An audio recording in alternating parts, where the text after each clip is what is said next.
let's go ahead and welcome our guest tonight. He is now. I'm going to actually ask him because I'll ask him. He is the guru of the Walking Dead universe. Everybody, please say hello. I give a warm welcome to Scott Gimple. Hey, Scott.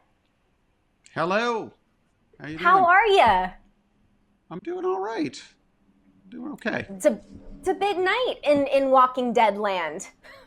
Yeah, we are. It is a proud night for not only an episode that we all love, but getting 6 episodes out there to people right now was a very big thing for Angelo, the writers, this cast, this crew, and it's been wonderful to have 6 weeks of The Walking Dead.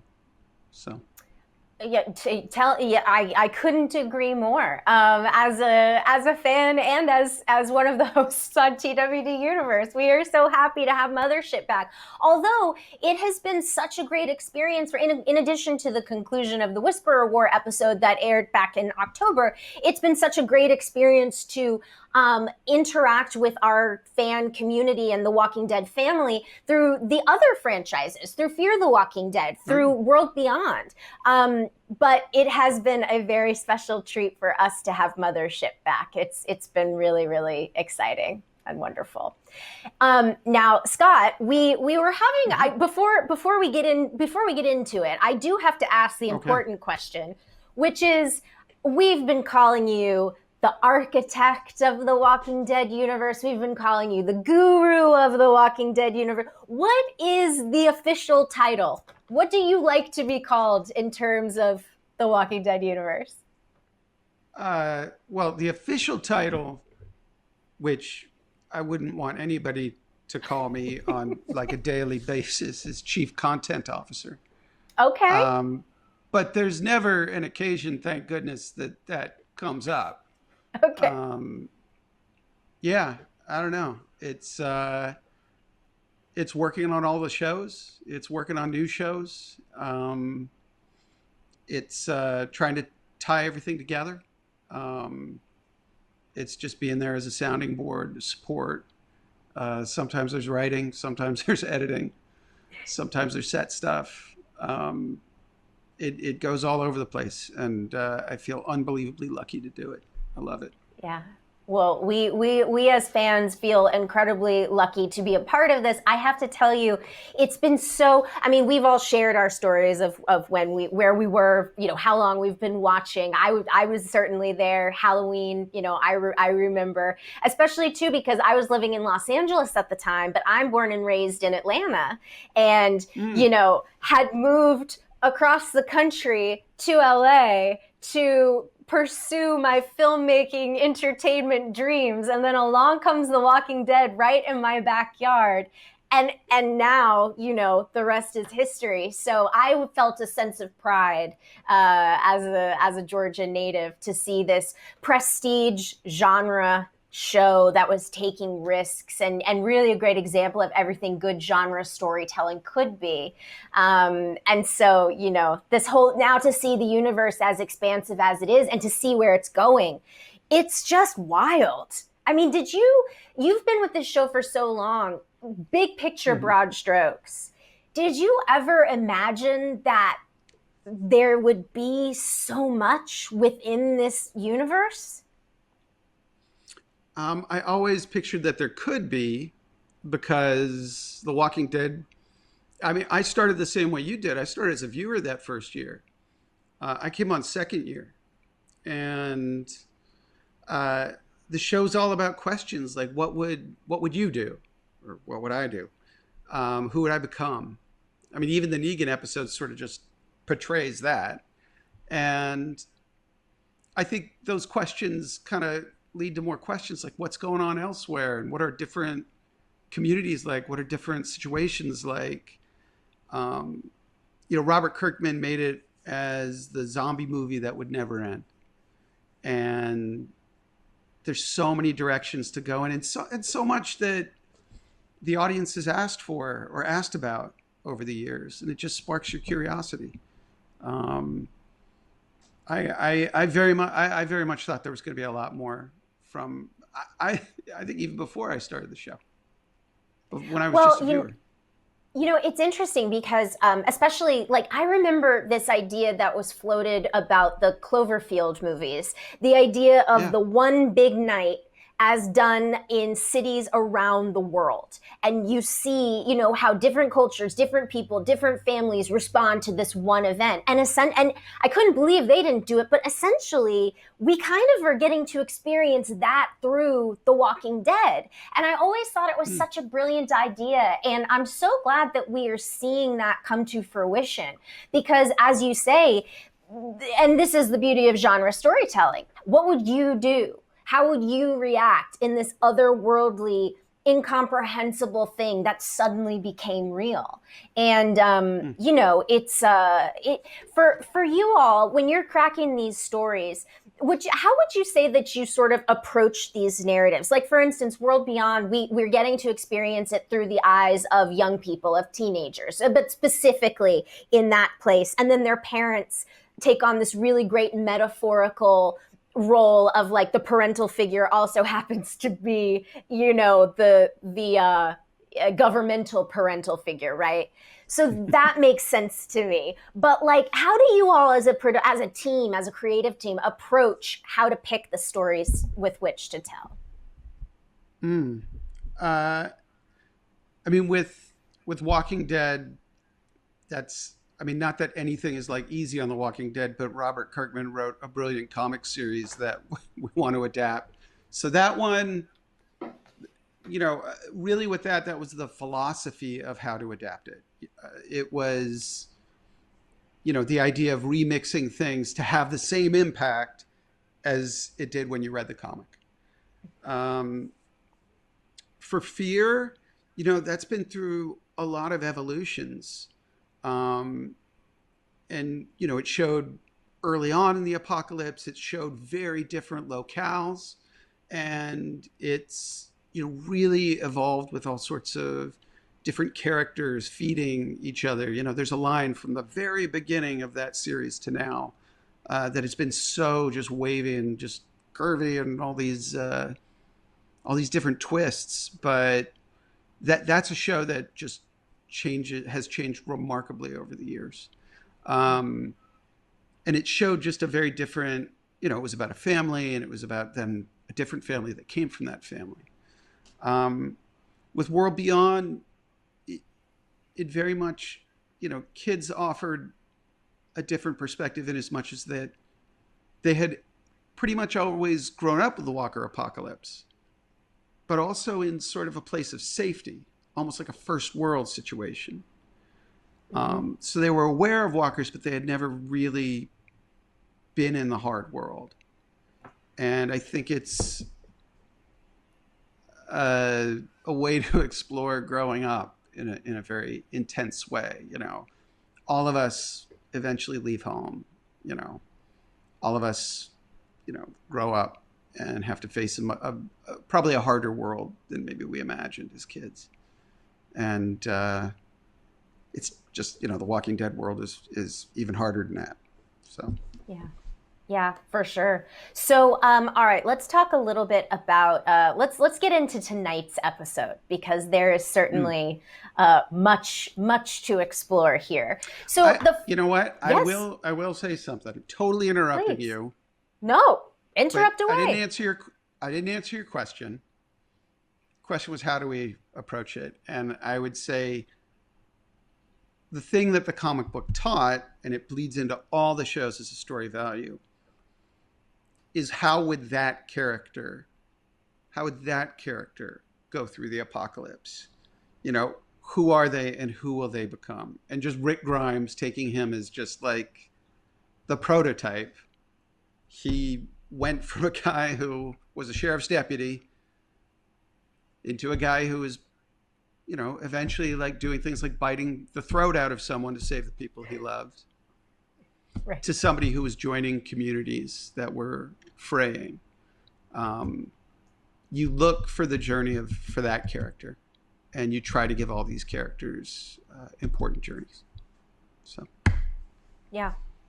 This is a beautiful segue actually, because tonight's episode is the culmination, I think, of a lot of journeys, and it also sets a lot in motion for the future of the show. So, the first question I want to ask is, can you talk to me about the decision to dive into this storyline? Because we all know the story behind the COVID-6, right? We know these bonus episodes were maybe not necessarily planned, but Here's Negan is absolutely a fan favorite within the comic book and the source material. And of course, when you have somebody like Jeffrey Dean Morgan, who is, I mean, just he's truly wonderful in this role. Was this kind of a no-brainer? Was it kind of like, oh, okay, well, yeah, we definitely are doing this? Was this the first one of the first pitches, or like how or not? How did you all come to decide to tackle this episode during the COVID-6? Since Here's Negan came out, and it came out in, very small, God, was it 2 pages or 4 pages? It was really short when it came out in vignettes. Since that time, we've been talking about, oh boy, can't wait to tell this story. And then Jeffrey, yeah, can't wait to tell this story. So it's been floating around for a while, and we've been considering different iterations.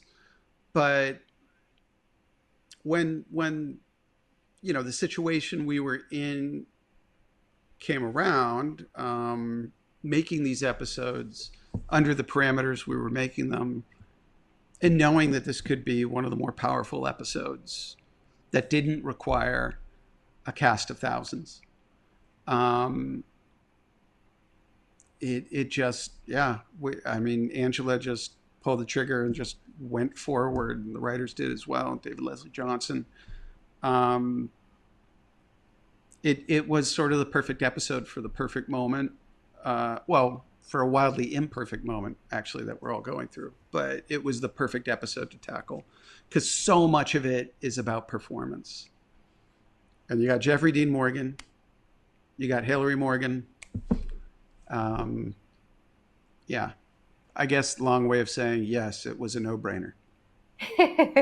Well, hey, it's I can't argue with it. So but on that same token, even though this is a fan favorite, we kind of wrestle with this here on TWDU all the time. With especially for me, I'm a horror fan, I'm a genre fan, and anytime you have a villain and you explore their history, sometimes you run the risk of demystifying or making them less scary, and arguably, though, I would say Walking Dead has a track record of doing great deep dives into these villains. The alpha and beta backstory episodes are truly two of my favorites. But we've been on such a journey with Negan. We've really been along for the ride in his redemption arc. So can you talk about if the writers or if Angela or if the people behind the scenes of this episode ever had any hesitation to unpack and sort of like show us the man behind the curtain kind of thing? I can't speak for them, even though we speak all the time. I still can't speak for them, and we talk during all this. I think Negan's, we've all understood, working on the show, Negan's backstory, and we counted it as his backstory. And as far as the portrayal of Negan, we, especially in the last couple of years, like we've really tried to show all the sides of him. He was, of course, full Negan, not letting you peek too deeply into who he really was or maybe really is during his first couple seasons. Though I'd say like his interactions with Carl really did show that there were other things going on with this guy. Little hints, but we knew that, and it's the same way in the book. He dimensionalizes as it goes on because he has to in the situation he's in. The facade of who he was falls away. And even in this episode, you see the man talking to the facade in the cabin, have a little debate. So I don't know. It's weird. Like who we eventually revealed him to be, I feel in some way or another was always there. It was hidden in 7 and 8, but Jeffrey is such a brilliant actor that we could see little flashes of it. Yeah. But then, you know, that's what's so special about this episode. It's just such a long journey of hints, little flashes of even just how he feels about his bat. This fulfilled those, you know, all that sort of understory that we all sort of agreed on and were operating from. This is it. Sure. I do love how the episode also makes a choice, at least in my opinion, to keep Negan in a gray area. So when you see him before, he's not a shiny, stellar human being, but when you see him before, he's not a monster either. You know, I think that what the show has done over the seasons, and it was really crystallized for me in this episode, is he is a character that exists in a gray area, and that's hard for us as audience to wrestle with. You know, you're challenging us with this character. I mean, Robert spoiled, I believe it's issue 50. I might be totally just screwing that up because my mind is melted from working on a lot of shows simultaneously. But he spoiled the you know, Negan, his rival, him killing Glenn. So I knew about it and was devastated just being told it. But then in reading the issue, I was completely devastated. And this is while we're working on Walking Dead. You know, you would think I'd have an arm's length from it, and I did not. And then, you know, we had it on the show. And I don't know, it's a very tricky thing because Negan killing Glenn and Abraham was not gray, you know, and yeah, absolutely, yes. The only thing that might dilute it a bit, and I don't think it does, is the world they live in. Yeah. But that is, even if he struggles with it himself, I can't imagine anybody not siding with Maggie. Right. That. And that's, I think it makes it very interesting because what do you do with this character? And Rick, I think Rick had a pretty humane plan for their society. Put him in jail. And it was sending a message to the society of the sort of society that they would live in. But now he's out. And, you know, it's been that way for a while. He did accomplish some really important things for them. But what he did is just so, you know, the height of wrong. I think it's an incredible struggle. And I love that we have such a likable actor playing him because it makes it that much more complicated. Charm for days with the Jeffrey Dean Morgan, I gotta tell you. Charm for days. So, but you know, to that point, so, all right, with the Maggie of it all. So this is something that I've been wrestling with, and I wonder if you can give me a little insight here. So, of course, I think you might be just the guy who could do it.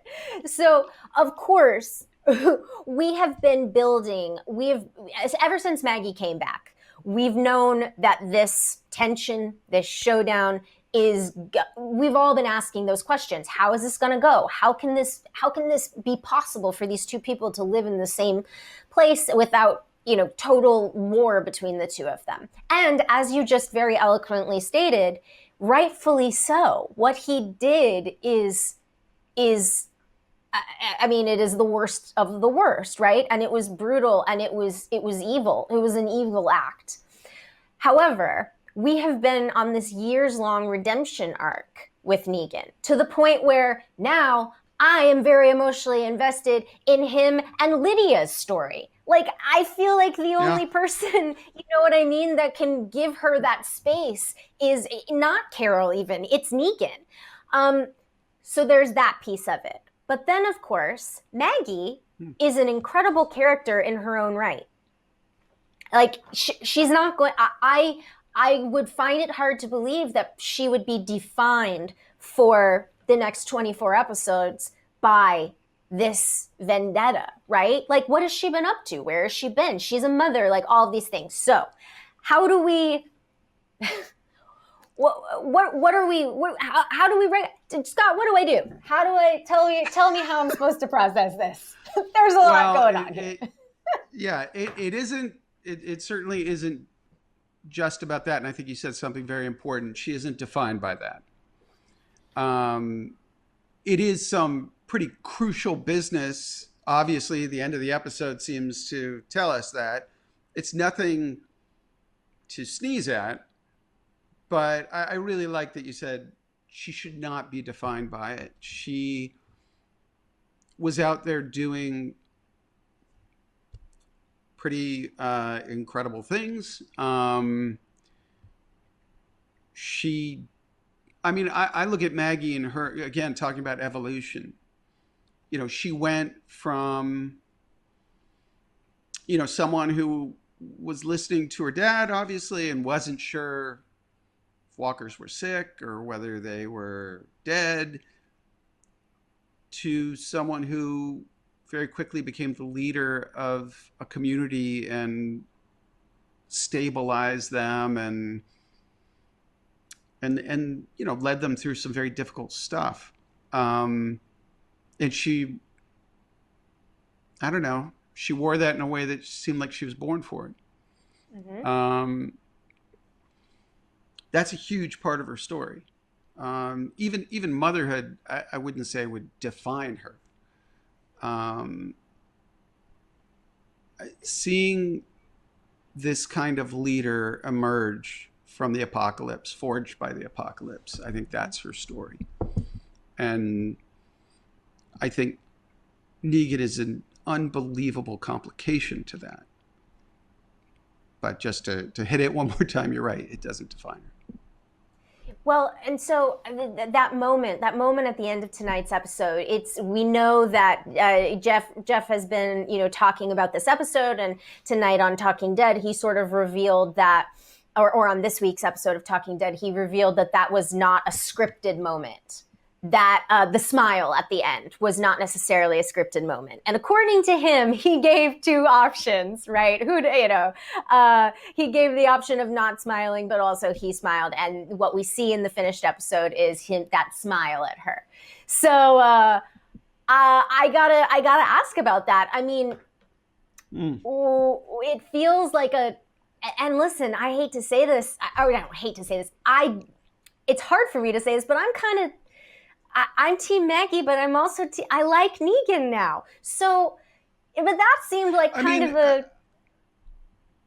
I'm totally interrupting you. I'm sorry. You're not. What are we gonna say? I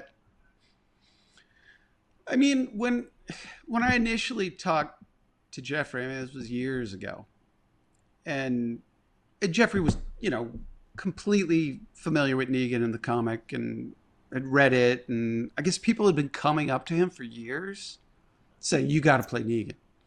Wow. But, when we talked about it, it's like there is an actor wants to know, and like, why?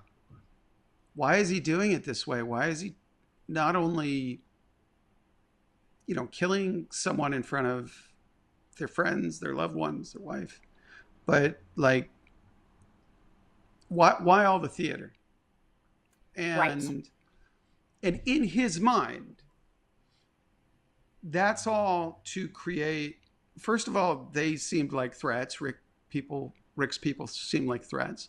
Second of all, it was killing one or two of them in this case to prove to them that fighting was not an option. And that's his motivation. In his mind, he's being heroic or pragmatic in as much as that I do this horrible, horrible, horrible act and I ensure peace moving forward. Yeah. I don't agree with those methods at all. But that was his logic, and that season we had heard of that logic. I mean, that's how he had started his relationship with the Hilltop, and in his mind, he could rationalize it. Yes.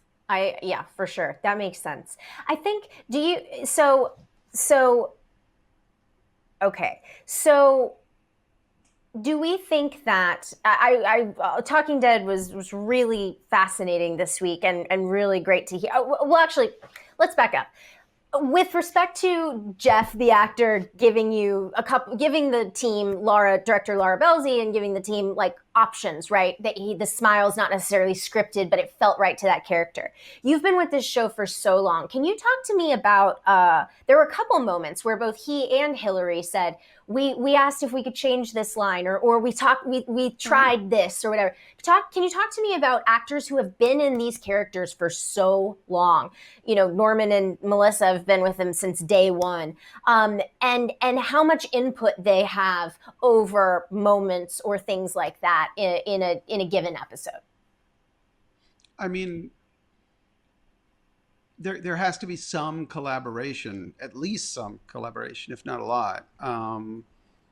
But there's, from the time I started on Walking Dead, there's always been conversation, and that conversation might elicit a change, or it might elicit an understanding of the line, or perhaps of the storyline.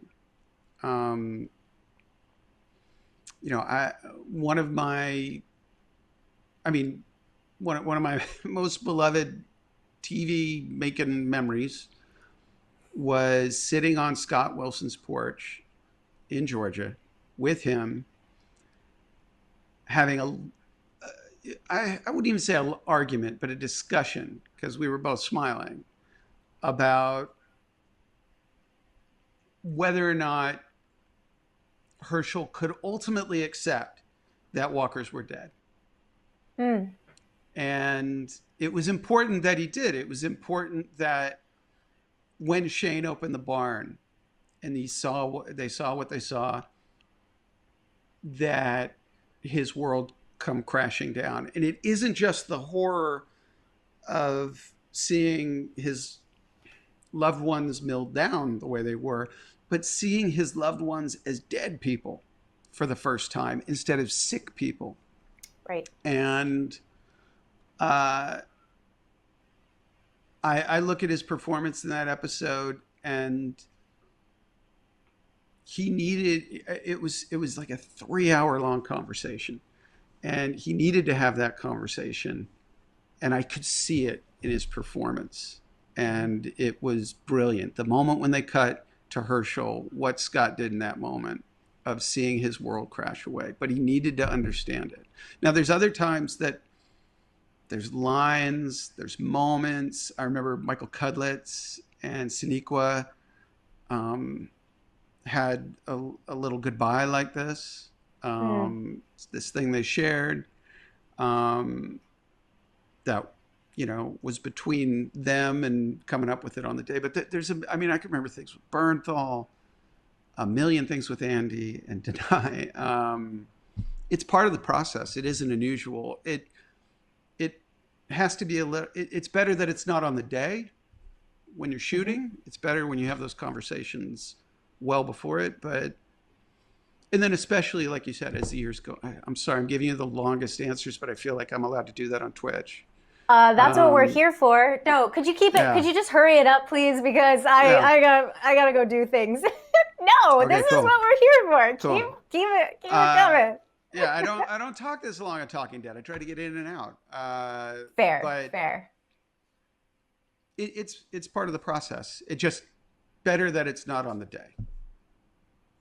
Yeah, I always wonder about that too, because but it's so nice to be able that the actors feel like they have the space to have those conversations, right? Because you're right, that moment. It's funny that you bring up that moment with Scott in particular, because we do a show here on the channel called Rewatching Dead, and so we started from the pilot.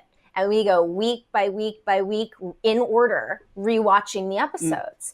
And that episode in particular, we had a lot of spirited debates about Shane with 10 years, in between. But but in between the first airing. But that said, that moment is a moment that I chose to break down many times, and I know so much attention gets put on the barn, but actually for me, the moment before that, where Shane charges the camera and he circles and we circle and he says, heart, lungs, how are they still breathing? And then he shoots again, and you watching Scott, that scene truly, in my, as a person who loves film and as a person who loves, storytelling and who loves this show, that moment really did stick with me. And then the aftermath in Scott's performance in the following episode, where he goes and gets drunk and he talks it out. I mean, I to your point, that's my long-winded way of saying we can see those differences. You can feel those long conversations and healthy debates. And, certainly as creatives, we all have opinions on things.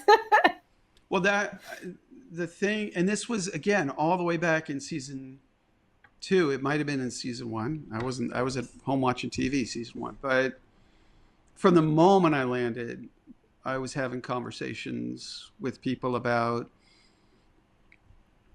whether it be ideas or concerns or whatever. It can't flood it. I mean, it's a bad idea if it's like a million things. But in the same respect, from the beginning, this was very, very important to every actor on the show. They were never just phoning it in. And thus, any conversation, either it leads to understanding or some sort of change. And it also helped us as writer producers, even to, I don't know, to convey what's on the page in a different way, or potentially changing what's on the page. I don't know. I think it's always a degree of collaboration, just not like after the 4th take. Sure. Unless to tell you the truth, if it is like a smile. I mean, that is the thing. I mean, you can do things in multiple ways, and then you see them in the editing room, and you see how they fly. Yeah. And you can convey so much with just a look. And I know I saw chat blowing up when at that moment, first especially, it says a lot. So if I may, and we'll get back, I want to get back to the specifics of this episode, but just while we're kind of on this general idea or this general topic, so the who is the villain question is something that I think we are exploring, and they talked about it on this week's Talking Dead as well. This idea of, we are experiencing Negan, or first experienced Negan through what he did to our heroes. But if you ask Negan, he was protecting his people, and they pointed out on Talking Dead this week the idea of Shane in the beginning telling Rick, you don't have what it takes to survive in this world.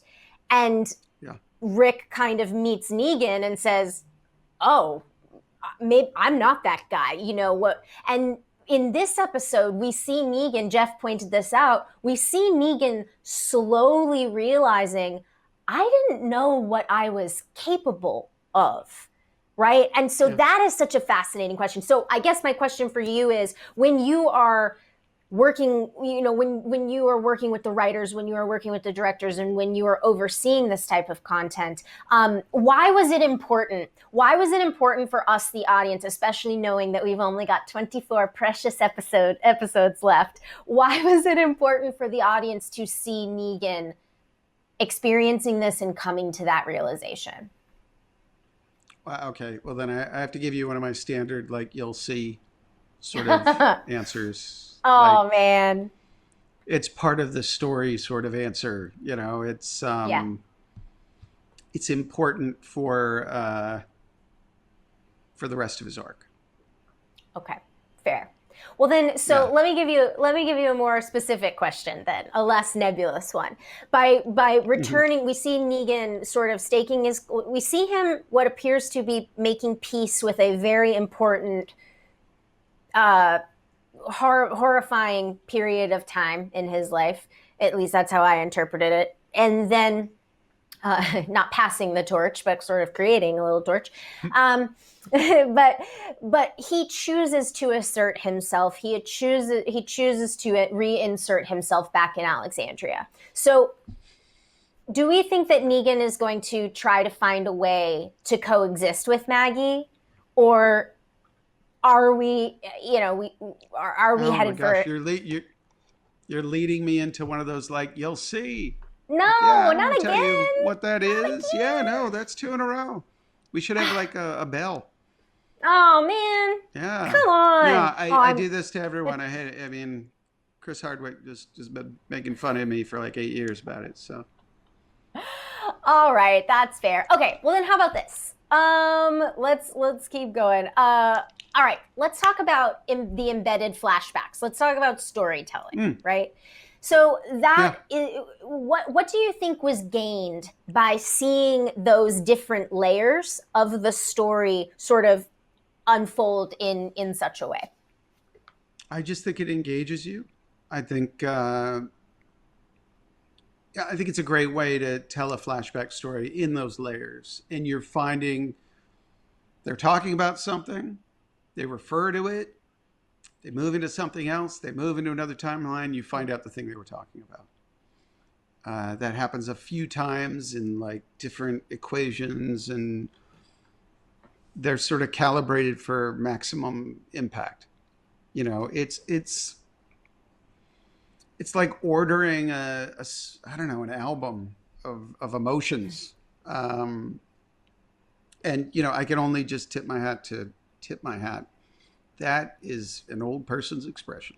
Hey, I can only give props. oh That's still an boy, old that's what the person's kids expression. Yeah, say. Oh, that's moved maybe from not. like the '70s to the '90s. Um, to Angela and the writers, David Leslie Johnson. I mean, the script was like a joy to read. I just think delivering the information like that, it was just for maximum impact. Mhm. And you find out what Negan did, sort of who he really was Mhm. once he's transformed into, you know, who he became, maybe who he is now. I don't know. Yeah. Well, it does feel like these 6 episodes. I got to tell you, I knew that they were going to be more character focused, right? But I didn't realize how much backstory we were going to get. And I feel like Oh in yeah. most of these, we learned so much about where these people came from. Aaron and Gabriel, we learned a lot about their Yeah. pasts. Obviously, Daryl, obviously Negan, and to me, I couldn't help And but dog. I mean, and we want to include dog. dog in there. Yeah. Listen, dog is always dog. I have a dog right here, and There you go. he's always in my heart. But and dog. So, but that said, it felt like a conscious choice to take us back before we can go forward. Am Well, I? it's weird. Like, it goes back to kind of your first question. Like, you're asking, like, where do you start with story? Mhm. And you start with the characters. And these were about deep dives into these characters, whether it be Aaron, whether it be Princess, Princess, of whether it course. be, Yes. where Maggie has been, what she's been up to, who she is now. Um, we started with character, and it, it was the focus of these 6 episodes. Partially, I don't know, as it started out of sort of a feeling of necessity, and then it really led to wonderful discoveries for a run of 6 incredibly intimate, emotional episodes that still had very cool walkers. So the arms peeling off, that's still my favorite. and I do want to say, Yes.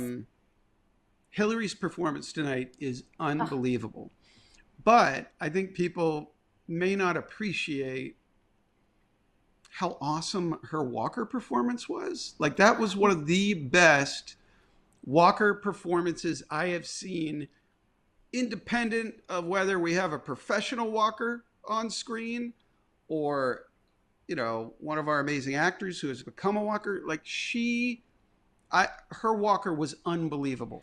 people in And when I chat, saw it, yeah, they when I agree. saw it, That I was blown away.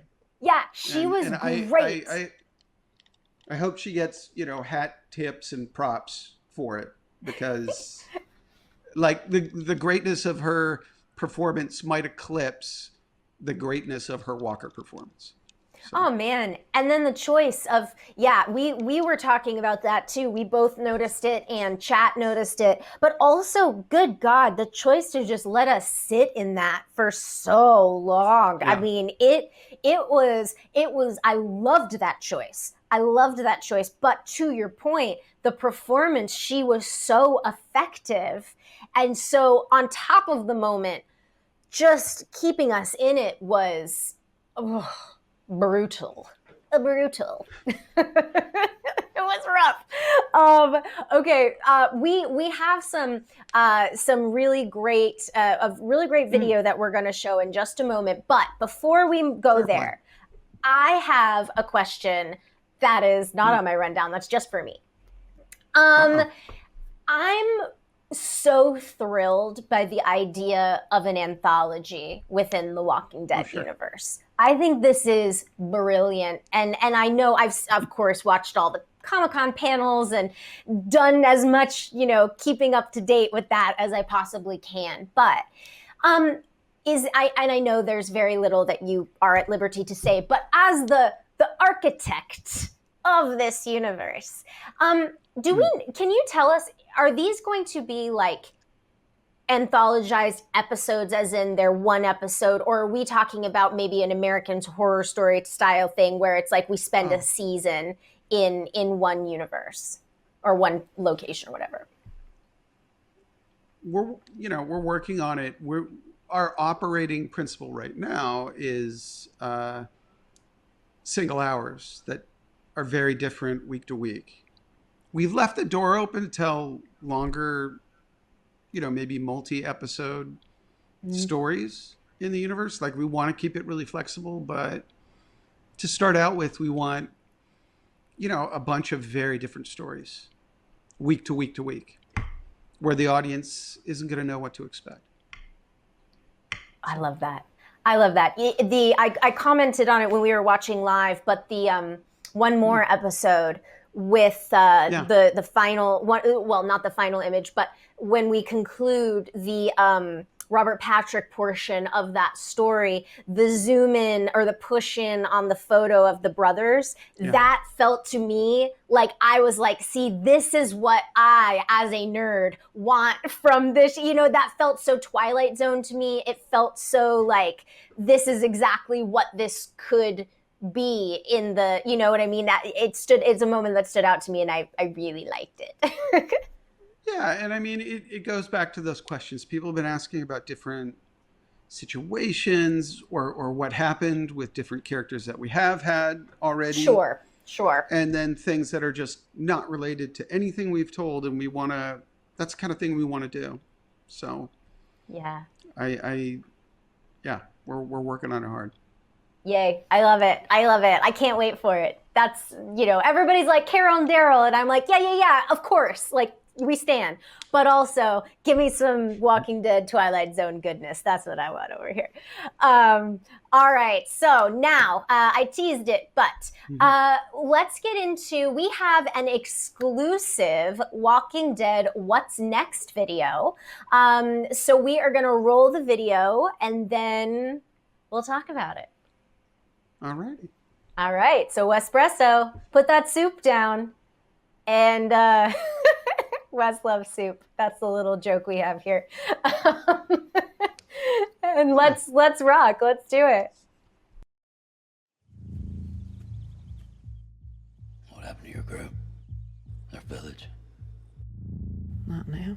In these bonus episodes, I hope that the fans get a chance to really get a deeper sense of all of these people emotionally. We've gotten a glimpse into who Negan once was and what Daryl went through out on that mountain. There's a lot of conflict brewing within all of them that we understand a little bit better now. You gonna kill me? Should I? This is the overture to a very intense and loud symphony to come. I made a mistake. We all make mistakes. I love you. Over and over again in the show, we see how people need people. People keep each other going, and yet in this world, people are the problem. People are the danger. Hey, Maggie. When Maggie and Negan come face to face again and he returns to Alexandria, it's gonna make for some really messy unraveling as we contend with whether he can be redeemed, whether Maggie can forgive him. I didn't escape, if that's what you're thinking. How are they gonna coexist? Are they gonna coexist? Wanna run? Run. I won't stop you this time. Carol and Daryl, they're at a point where it seems like all of the wear and tear on their relationship has come to a certain boiling point. There is no happily ever after in The Walking Dead. They've got to learn how to actually continue living. Damn Reapers. We know that there is this group called the Reapers out there, so there's some reckoning to be had there. The Reapers are incredibly formidable and incredibly ruthless. Why'd you do it? This is a whole other level of what they're going to be up against. Get down! And we know that there's this group, the Troopers.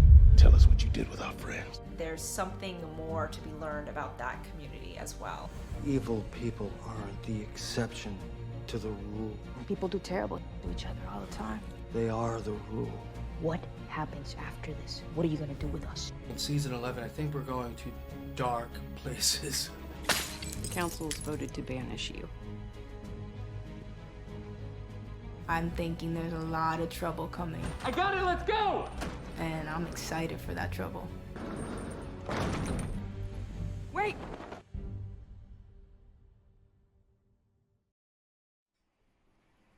Oh no, so much trouble! Trouble. Scott, lots of trouble. I mean, come on. Yeah. It is The Walking Dead. Boy, I gotta tell you, forecast from all parties is dark and gloomy. So, yeah, I mean, not totally. There's got to be there's some sunshine between the gloom, but it gets, the dark stuff gets very, very, very, very, very dark. Yeah. But it's not unrelentingly dark. There's some bright spots. Okay, I like the sound of that. I would love to, okay, story-wise, production-wise, structure-wise, we just went through The Whisperers. And, I think a lot of fans would argue that maybe that felt like one of the most impactful villains or adversaries for our heroes that we've experienced. And now they've just survived this, and we are finding out all these things about the Reapers, and that if you thought what you've seen before is bad, the Reapers are worse. That's kind of the impression that I'm getting. First of all, how is that?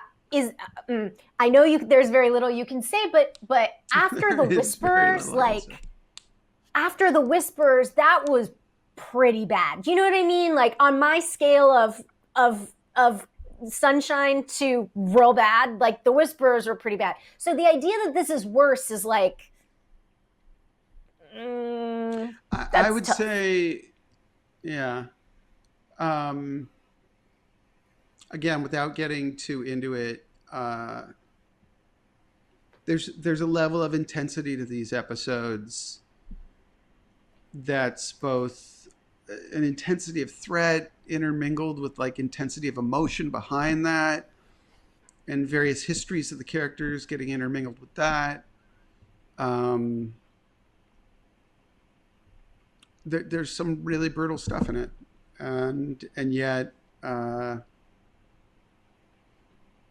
it directly affects some of our most beloved characters and ties into their histories in ways that we'll see. I know it's obfuscation. It's a lot of obfuscation. No, I was giggling because there is one character that we've met in these bonus episodes that I think they are going to be connected in a way that's going to break my heart. That's what I think. I know nothing of any of this. Of any sort of things like that. You got a good poker face, Scott. So before we have some exclusive images to show as well, but before we do, the troopers. So I had the pleasure of guesting on Talking Dead when we were previewing these episodes, and we talked about them there. And I got to tell you, stormtroopers of any kind, never good. Fictional, real life, otherwise, not great. I'm with you. Although I am a big mythology nerd, and one thing that I love, especially about the world beyond, universe, is the idea that there is something structural. These promos that we've been seeing of, so. For you, as somebody who's been with the franchise for so long, is it fun to start to play in that sandbox? Because so much of what we've been doing has been primitive, survival, trying to rebuild society. And meanwhile, we are about to be introduced to a world where tactical gear, weapons, helicopters, is that fun? Is that a fun change of pace? Yeah, I mean, it absolutely is. It feels scary sometimes because the show has lived in certain aesthetics that, it's been that way a long time, and to do this new stuff can be a little scary because you worry about people getting the bends from it. But it also is like really exciting. It's challenging in a different way. You want to make it different, and these people have a very different society and civilization, but you want to make it connected to the world, consistent to the world, possible within the world that we've seen. So yeah, I love it. It's tricky. That's basically, like, you could say that just about everything on The Walking Dead. I love it, but it's tricky. I heard somebody refer to time travel, a writer refer to time travel as an ice cream headache of a problem. As in, you eat it so fast because it's so good, and then you go, "Ooh, why did I do that?" But it seems like the best creative endeavors are a little bit of an ice cream headache, right? Oh yeah, and working with people like Angela and Andrew and Ian and Matt, I mean, yeah, it's the greatest. All right. You did good. You revealed a lot without revealing much. But I hope you're a pro at this. I know. All right, let's get into these images. Cool. Let's talk about the future of the franchise. Speaking of revealing nothing. Hey, wait! We're about to reveal all these exclusives. Oh no! I'm just want to be careful. That's how I know what the images are. I hope so. Didn't you give them to us, or somebody did? I gave them to you. Yeah. Okay. No, I'm just saying. I don't want to oversell them. They're a taste of the universe here. It's like little apps. That's perfect. I like all these food metaphors, by the way. Ice cream. Yeah, am I doing apps. a lot? It's good. Listen, when we watch live every week and all those Wendy's or all those fast food commercials come on, I'm just like, man, I'm hungry. So bring it. We like talking about food here. So you're on the right track. Okay. So first things first, fear. Let's check out these lovely morsels. Oh. Yes. Wow. Look at that. Yes, First of all. This is from both of these images are from an upcoming episode, obviously, that is amazing. It's heartbreaking. It's beautiful. It's trippy. It's scary and intense. Fear is coming back April 11th.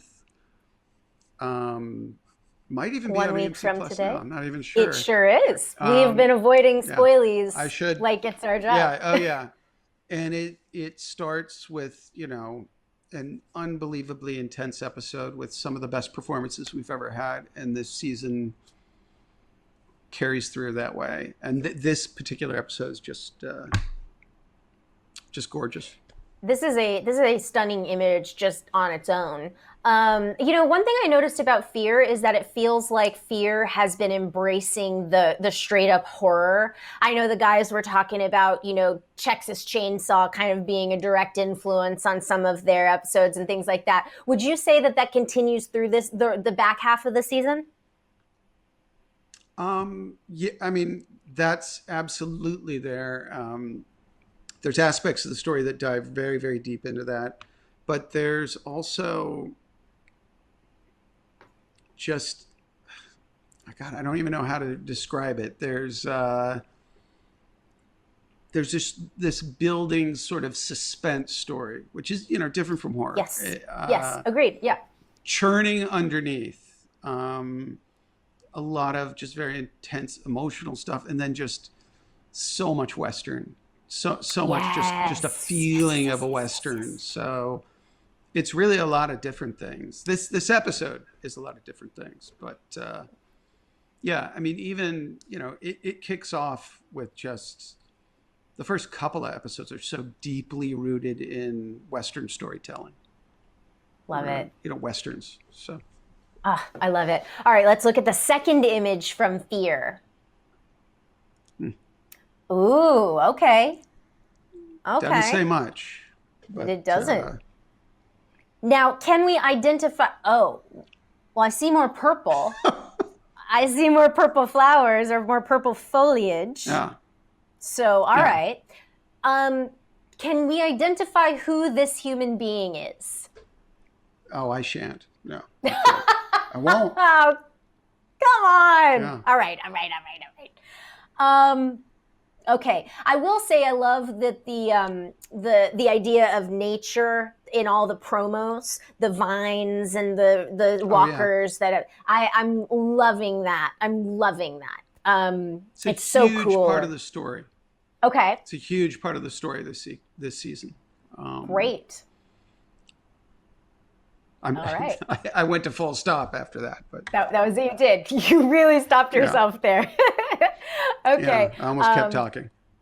Oh, you know what? Okay, I know that I know that we're trying to move through these, but somebody in chat, a couple people in chat are just saying like Old Man Morgan. Oh, is that Morgan? Morgan. Okay, I don't want to ask about that. What I do want to ask about is tonight in the episode, Negan said he saw red, and a lot of our very savvy chat viewers immediately called back to Morgan. So, was that intentional? I have to imagine it was. I don't know if it was like a shout out to like Clear. I think it's a happy coincidence of something that like actually happens to these characters. Okay. But okay. Fair. I like that. I like that answer. Just a little hat tip, as they say. Props, sure. Props. Yeah. All the props. Props. Okay. Next up, World Beyond. we have an image from World Beyond. So, ooh. These are some places that World Beyond will be taking place in, and 2 very different locations. And there's a number of worlds this season on World Beyond, like very, very different locales that the story takes place in, and just wanted to show a couple without revealing hardly anything. All right, that's fair. Well, I like that we spent so much time on the road with our kids or our young people. And here's the next one. Ooh, oh man. Yeah. Are we going to the Daily Very Planet? Different place. Is this the Yeah, this is that Supergirl crossover that we've all been waiting for. Everyone's been clamoring for. It's 2 very different places, and there's a couple more crazy different places on top of that. But is this haven't seen places like this on the shows yet. So okay, I do love that. And is this can we confirm or not the CRM, or we can't say? Just that they're in the season or the story? Is this what we're looking at? Like this the globe, and this looks like a governmental first worldy kind of Yeah. I mean, I'd say it's a very good guess. Okay, fair enough. All right. I'll take it. And last but certainly not least, we have an image from Mothership. So oh boy, Daryl. Yes. Daryl in a hole somewhere in a drain pipe. Yeah, we said it's going to be a dark season. So it is literally a dark season. Did you write that joke before you came on, or did it just come into your head? Oh, I think people know that the caliber of that joke that just came to me. I like it. We are all enjoying it very much. Okay, so Daryl is this doesn't look great. This doesn't look great for Daryl, I'll say. At least he has a light. I trust Daryl Dixon in that situation. Agreed. Yeah. My eyes are so bad, Scott, that I have to literally lean in so that I can see. Don't mind me. Well, it's also, people should get their TVs calibrated before the season starts for this shot, just for this shot. But, just this one. It looks like he has a weapon, though. So that's good for Daryl if he's, Yeah. Okay. If he's going to be in a dark, wet hole, I'm glad he has a weapon and a light. Yeah. Yeah. That is that'll be one of the situations he is in this season. But yeah, it starts. The first episode is crazy. I cannot wait for people to see it. August. It's big. It's very, very big. Yeah, August 22nd, I believe. Yes. I hope I'm right. Yeah. You're right. You are right. Yeah. That's thrilling for us. Yeah, I don't want to say too much, but again, it's stuff we have never seen on the show. That when Angela and the writers started talking about it, I don't know. I immediately got excited because it's something we have not yet seen on the show. Wow. And after the amount of episodes we've done, that's a pretty cool thing. That's not nothing.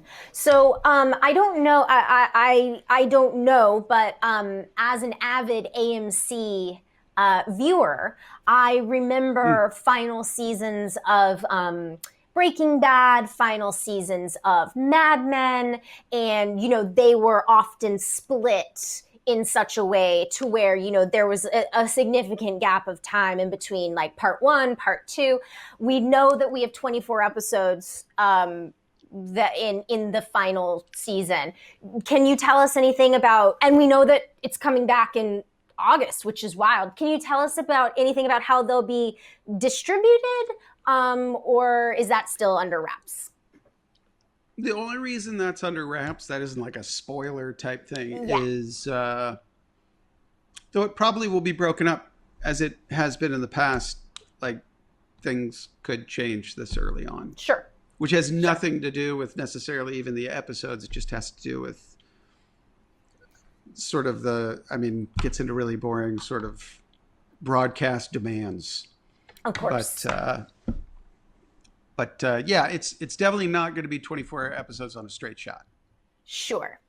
Well, we were just counting tonight because we're nerds, and because Halloween is synonymous for us with The Walking Dead. And so when August 22nd, we were like, oh, how many is that until, Halloween? Are we going to have Halloween? Are we not? Like, that was more of our nerdy mindsets.